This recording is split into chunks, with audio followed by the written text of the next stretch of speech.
La seconda corsa è il premio Equus Racing Team, una prova per 2 anni non vincitori di 1000 euro in carriera, nella quale si presenta Eleanor Gar al debutto.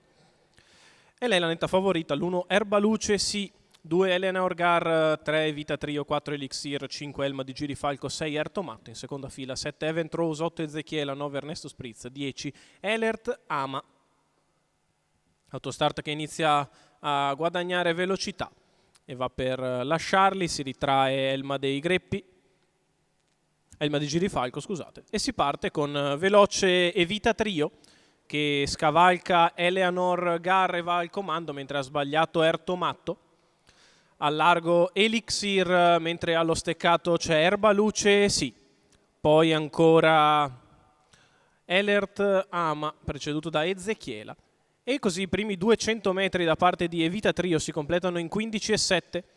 Al largo Elixir, nella scia della battistrada c'è Eleanor Gar, in terza posizione allo steccato è Erbaluce sì.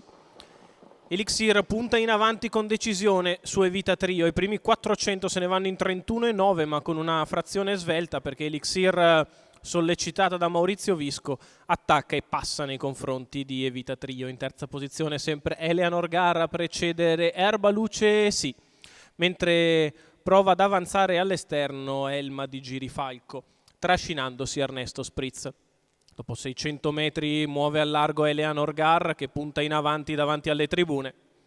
Va su Elixir con parziale deciso e mette qualcosa avanti all'avversario, prova a passare prima della curva Roberto Vecchione, c'è un 15,9 davanti alle tribune, 31,8 il secondo quarto ed Eleanor Gar è passata.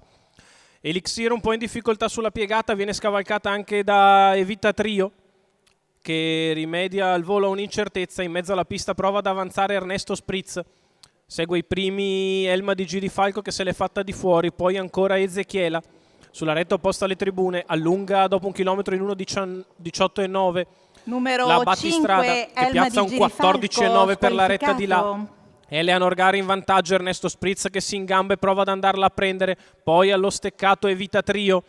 Eleanor in vantaggio, Ernesto che arriva con decisione ai suoi lati, la piegata conclusiva passata in 15,3, Eleanor Gar ed Ernesto Spritz a lottare la corsa, poi Evita Trio che cura il terzo posto, attacca Ernesto Spritz, si prova a difendere Eleanor Gar, ma Ernesto Spritz innesta la marcia superiore, passa netto su Eleanor Gar, vince benissimo, al secondo Eleanor, al terzo Evita Trio, 1,16,9 ragguaglio cronometrico, 29,8 la chiusa. Percorso netto e vincente per Ernesto Spritz, Carmine Piscuoglio per il training di Andrea Sarzetto e la scuderia Valle Falconera, il figlio di Maharaja e Rems Kronos che trova il suo giorno e viene a vincere in maniera nettissima, in bello stile, il numero 9 di Ernesto Spritz che coglie la vittoria nella seconda corsa all'Arcoveggio, seconda Eleanor Gar, terza Evita Trio in numeri 9, 2, 3.